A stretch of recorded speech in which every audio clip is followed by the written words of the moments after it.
for advice for Americans who are struggling to navigate these economic waters. And Barbara, as you know, we're sitting here waiting. Any moment we're about to get these, this is what are likely to be historic weekly unemployment numbers. Just give a quick tip on Americans who are trying to navigate through this. Oh, I'm sorry, George. I was waiting for that big number. I've been eager for it all morning. Of course, I'll give you a tip on how to navigate through it. There's a lot of people that feel that they're going to get great benefits from the government, and it's good to have help from the government. But the weekly unemployment check, if you really think about it, is only going to be about $800 to $1,150, a lot more than people are used to. But still, it's not a lot of money. You haven't won the lottery, so you're going to have to learn to spread out your money, make the rent and mortgage payments as your number one priority. And you do that because it's simply really easier to replace a credit card than it's certainly going to be to replace a home. And the last is you really need to be understanding where you're spending your money. Most people do not know where the money is going, so you need to comb through all your bills, all your credit card statements to see where you're actually spending your cash, and then decide to only spend it on essentials, because this is a time for self-restriction and discipline, and that's the time we're in right here. And Barbara, we are just getting word. CNBC is just reporting the number is as bad as anybody could have expected. 3.28 million. Just to put that in perspective for people, usually the weekly unemployment claims are about 200,000. That's what it was just last week. The highest ever in history before was at the depth of the economic crisis back in 2008. That was just shy of 700,000, 3.2 million. And with that number, Barb, we even know that some people had a hard time getting through to the unemployment claims office. Just give us your reaction. You know, George, I think we all have to take that number with a grain of salt. I believe the unemployment numbers are a lot worse than that, because they are only using the numbers through March 12th. And as you know, most of the people who are laid off have been since March 12th.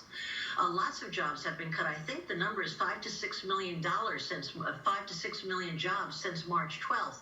And also, you have to be aware that these numbers are done through phone surveys, which is fine to get a gathering of what people are saying, but they don't count the number of people on the unemployment line. That's not the basis of the numbers. Some are not eligible. Independent contractors don't apply. Some people never apply. Some people have run out of benefits. So I believe the unemployment numbers are going to be much higher than what is being reported. That's a point very well taken. Remember, these are only numbers that came in through last Saturday. So it's like that everybody who was facing unemployment this week, those numbers are going to come in this week. And that means, and we're going to move on to some other questions from our viewers, but that means what we're likely to see is an unemployment rate that's going to head into double digits.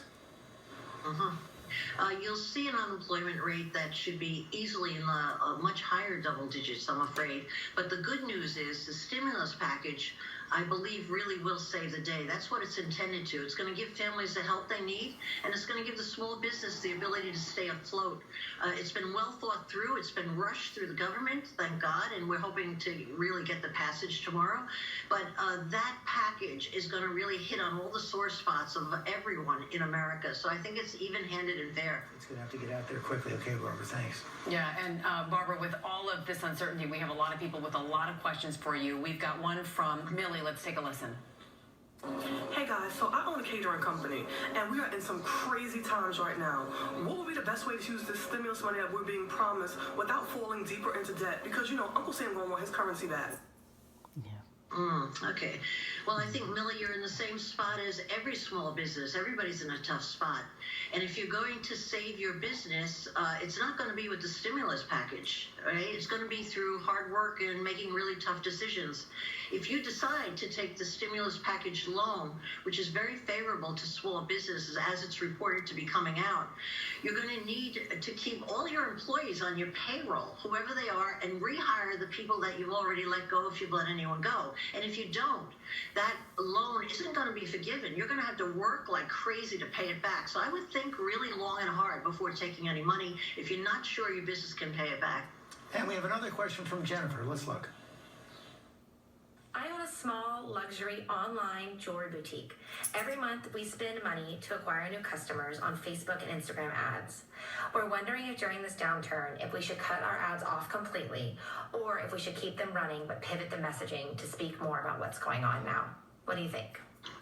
Well, Jennifer, lucky for you, you're in a good position because you're in the luxury market. And in the luxury market, the customers have time on their hands as everyone else does, but everybody wants a great deal. So you have to make sure what you're offering is not your usual stuff, but a really great deal. And if you have the advertising dollars to still spend and consider yourself lucky, a lot of people don't, you still have to be very, very careful how you spend it. You should really be staying on top of Facebook and Instagram analytics and reporting to yourself daily, what kind of return am I really getting? Am I getting that bang for my buck that I deserve if I'm spending these advertising dollars? But your business, if you hustle, give a discount, and stay on top of your analytics, you are one of the lucky people that should really sail through this hard time. And Barbara, we have one last question for Mary Grace, who's an event planner here in the New York metro area. Take a listen. Because of the coronavirus outbreak, several of our events over the next few weeks and months have been postponed and canceled. I'm concerned about my employees who are paid on a 1099 basis based on the hours that they work at each event. How can I look out for them? Well, Mary Grace, of course you sound like you're a phenomenal boss, and I understand, I get it. I thought of all my people who ever worked for me as my kids, and I felt responsible for them. But here's what I learned. You can only do so much. What you can do is you can be honest and direct with your employees and tell them like it is. Just tell them like it is. And the good news for you right now, which you might not be aware of yet, is you have help coming your way through the new stimulus package, because most people are included, including independent contractors. That's never happened before. You should stay on top of what qualifies them for what benefits and keep them totally informed. And last, so importantly, you should stay in touch with them. You don't always have to give employees the answers they want to hear, but they want to be loved, they want to be cared for, they want to be in touch with you, and they want to keep their morale up. And you sound like just the kind of person who's very able to do that. Well, that is perfect and wonderful and important advice. Barbara Corcoran, as always, thank you so much for helping us guide us through these tough times.